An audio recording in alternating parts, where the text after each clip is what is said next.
I'm a guy that's 25. Lego Star Wars is my life. I like Ryan Johnson. I'm Rich Boy J.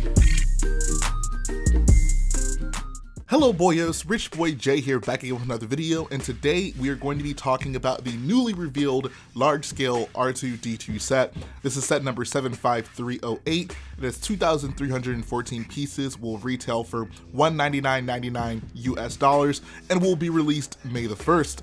It's nice to finally be able to talk about this thing. I know Lego quote-unquote accidentally revealed it in the promotional video for the probe droid, which the fact that I actually went back to that video and I looked at it and I didn't see the R2-D2, which I mean I assume that means they took it out of the video or I'm just not looking in the right places.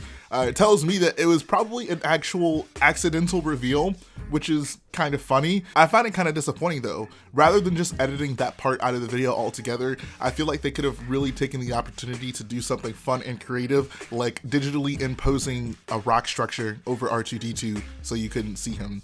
Wouldn't be the first time that was done. But let's talk about the set. Obviously this is a re-release and it's going to draw a lot of comparisons to the older R2-D2 set. The older one is, I guess, officially a UCS set, which I think really does unnecessarily complicate things. Like, this set just should have been a UCS set. Like, I know people go back and forth on the nomenclature of these things, and I ultimately don't care, right? Like, it doesn't matter to me, but I feel it does unnecessarily complicate things when the original version of this was a UCS set, but this is apparently not officially a UCS set. One of the biggest differences between this one and the old one you'll notice is that it is considerably smoother. They're employing the use of a lot more curved slopes, which is good. R2-D2 is a rather round boy, so it makes sense to kind of finish him off with some more rounded elements. I like that. I like the use of these new-ish fender pieces on his front here. I think that this entire assembly right here just looks really good. The older solution to it was not nearly as polished as this one looks. Both the new and the old version of this set have gadgets that pop out of his body. One thing that I think they probably should have done on this one was included his little circular saw. I feel like that's just probably a more recognizable gadget that R2 uses over whatever the heck this thing is supposed to be.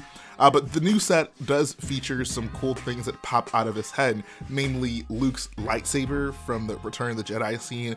That's a pretty cool inclusion here. And he also has his little viewfinder that pops out of his head when he almost drowns on Dagobah. Is it even possible for a droid to drown? I don't know. And finally, like the old one, R2 does have that third leg that pops out of the bottom.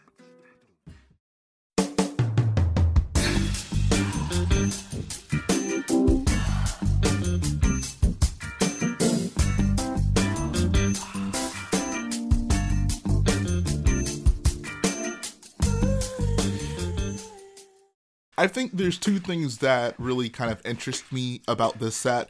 One, it gives me an opportunity to finally have a companion for my BB-8.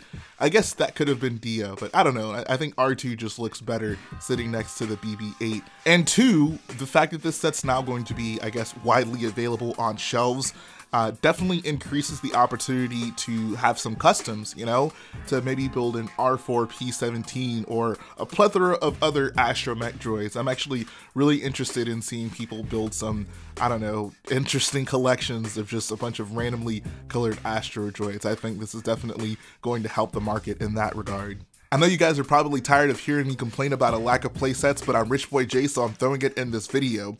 I don't think this set doesn't deserve to exist, but I think the timing on this set is kind of unfortunate, only because this set is basically coming out alongside a bunch of other buildable sets for May the 4th, and I think that maybe if they put this one out later in the year and brought forward another set, presumably that would, you know, have a little bit more play value, I think that that would maybe help there feel like there's more variety in this wave of sets. Like, as it stands, you know, we're getting the two helmets, the buildable probe droid, and this larger buildable droid, which, I don't know, I just feel there could be a lot more variety for May the 4th. Like, obviously, the best case scenario is they, you know, have a mixture of everything, but considering that this is the helmet wave, I just think it would have been a nice inclusion for there to be a set coming out with more play value alongside them, just to give people some options. It's all about options.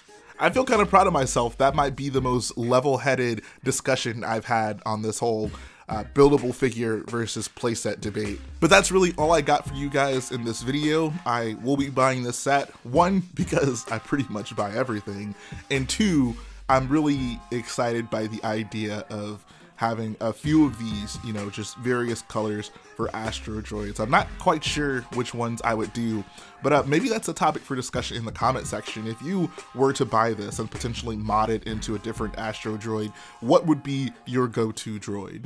I feel like R4-P17 or even R5-D4 are probably going to be my two options.